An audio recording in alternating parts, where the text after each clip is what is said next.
Welcome to Sunshine Cathedral's Queer God Squad.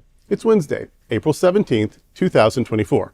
I'm Reverend Dr. Darrell Watkins, the Senior Minister here at Sunshine Cathedral. I am Reverend Dr. Robert Griffin, the Executive Minister. Faith and religion can be complicated for the LGBTQ+ community. Surveys show that evangelical faith is the justification for the greatest attacks on the LGBTQ+ community. I am Reverend Kevin Tisdall, the Minister of Education. The Queer God Squad is going to explore our religious community. Let's explore the big news of the day and what it means to you. I am Reverend Dr. Ann Atwell, the Minister of Connections. This is live, and then we are available on demand. We are available on all smart televisions and your favorite social media. At Sunshine Cathedral, we're here to tell you that you are God's miracle, not God's mistake. This is the Sunshine Cathedral perspective. Vatican announces worldwide opposition to anti-LGBTQ+ laws, even taking on local Catholic dioceses. The Vatican released a new document this month titled Dignitas Infinita. The document is on human dignity issues and is approved by Pope Francis. This 20-page declaration, which took 5 years to develop, issues that include poverty, the plight of migrants, violence against women, human trafficking, warfare, abortion, in vitro fertilization, surrogacy, the death penalty, and gender-reassignment surgery.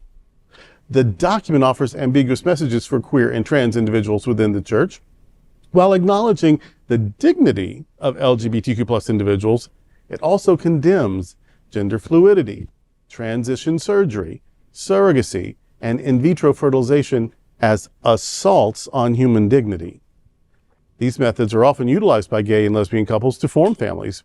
However, simultaneously denounces anti-LGBTQ+ legislation, presenting a complex stance on LGBTQ+ rights and issues within the Church.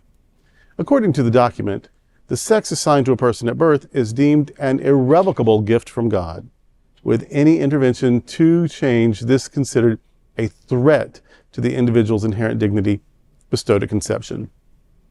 It further says that those who desire a personal self-determination as gender theory prescribes are at risk of the age-old temptation to make oneself God. Basically, the Vatican's new document is a mixed bag when it comes to LGBTQ+ individuals within the Church. Yeah, it's a mixed bag.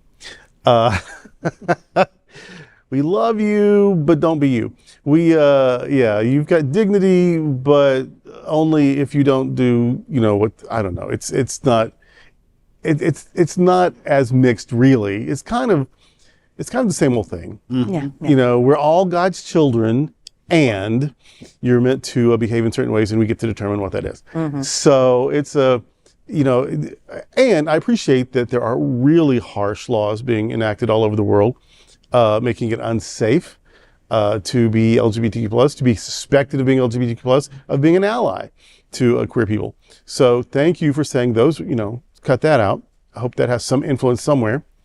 But also you're still saying that there's something disordered, something wrong with being genderqueer, non-binary, gender expansive, transgender. You're still saying that you don't get to decide who you are. You don't get to tell people who you are. They get to tell you. So as long as you're still making yourself the authority on who is a person and what that person has to be like, that still gives people tacit permission to legislate against people, to preach against people, to keep people out of their homes, because you've still said you're not quite right. And as far as this turning, if you say you can determine who you are, you're God. Everyone makes up God. Mm-hmm. And so if self-determination is your God, it's about as good as any other. Mm. Because the whole point of God is that it's that whatever God is, it's ultimate. Mm-hmm. And in our finite experience at this moment, we can't get ultimate. So whatever we say about God is at worst wrong and at best incomplete. Right. So whatever we say about God is somehow mistaken anyway. So you're trying to play God. Well, you're saying that the church gets to play God, and guess what? Since you're just happen to be running the church, Right. This isn't about someone being God. This is about who gets to be God. And you're saying it's you guys. So it's still trying to hang on to Middle Ages cosmology and theology. And it still is keeping a gender binary in place, because the only way male dominance happens is if male is distinct. And if you start playing around that, you can be both or neither, or switch it up, or you were called this, but now you get to say you're the other. Well, that really throws a monkey wrench into male dominance, into patriarchy. So you've got to have binary, you've got to have cis. That's got to be the norm, because otherwise, how do you keep women out of the priesthood when what's a woman changes from person to person and from time to time? I really think it boils down to power. Maybe power and money. Absolutely. And has nothing to do with theology or God or dignity. Because if you have dignity, isn't about your chromosomes. Dignity is innate. And so let people use their dignity to say, this is who I am. Please treat me, like, call me the name I want. Treat me as the person I'm telling you I am. That's how you would treat someone with dignity. Yeah. Right. You know, I think that the Vatican and the Pope really kind of, if they're going to use God, they really need to rethink their understanding, their idea of God. They are not God. It is all about power. I get that. They are not God. I really don't think that anybody should be making such broad, sweeping statements, excluding these people, but including these people. Right. You know, that makes no sense to me. But here we are again with the Roman Catholic Church making very broad, sweeping statements. Here's my surprised face. Right. No. And that's the other thing. You old Calvinist. That's me. We at this table talk about self-determination, and we also talk about how we are created in God's image. So if we are created in God's image and we are allowed to decide how we are to live our lives, are we not being God? Because God is in us, and in us is the universe. So I looked at this document, and it's a 5-year trek that they took in order to cleanse it as much as possible, to include as many people as possible, and then say, well, this part of you is still not acceptable. So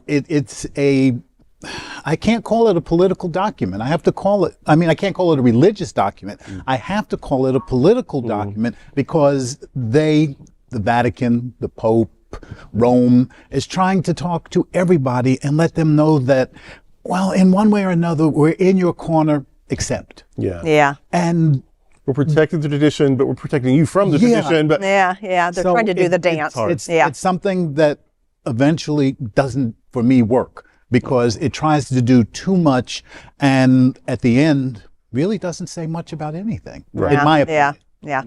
Well, I would like to take a look at the authors of this particular document, just to see who's included and who's not included on some of these topics that they're so profound about. And if it took them 5 years to do it, I hope they got a lot of good discussion and input from people in doing that. Otherwise, this is just a top-down document. That means not it means not a hill of bean thing to me. And was there a lay theologian involved? Were there any women? How many countries were represented? And for all the people you excluded, were they even included to begin with? So What's it worth? I like that, man. What's it worth? Yep. What's it worth? Next.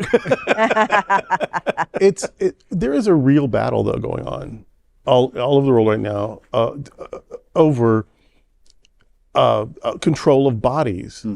And like we're calling embryos sacred, but then people who live out in the world who aren't dependent on another body, they're living out in the world, they get to be controlled and silenced and redefined. And I'm very confused and upset in a world where embryos have protection and people do not.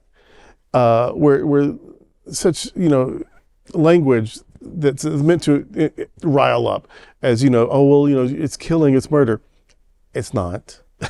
It's not. And when did Christians start being against? Because I'm aware of several wars going on right now between Christian nations. I know Christian nations that still employ the death penalty. I know at least one so-called Christian nation there's at least half the government always fighting to make sure that that people don't have enough food or housing or education, or so. I mean, whether you're rotting in a cell, or you're dying in an electric chair, or you're dying of starvation, or you're dying in a war, when did Christians start giving a damn about lives in general? But these zygotes, Yeah. you know, they're special. So it's just exhausting and it's overwhelming.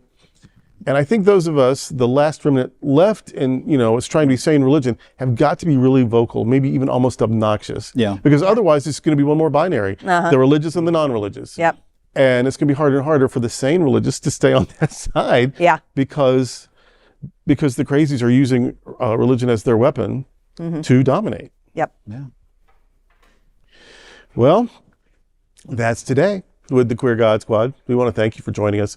We're daily at 3 to have some fun and discuss what our LGBTQ plus community is talking about.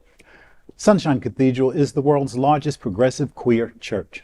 Progressive, queer, and God are words that naturally should go together. And we are all in this together. Remember that. You are God's miracle, not God's mistake. Until next time, we are the Queer God Squad. Goodbye.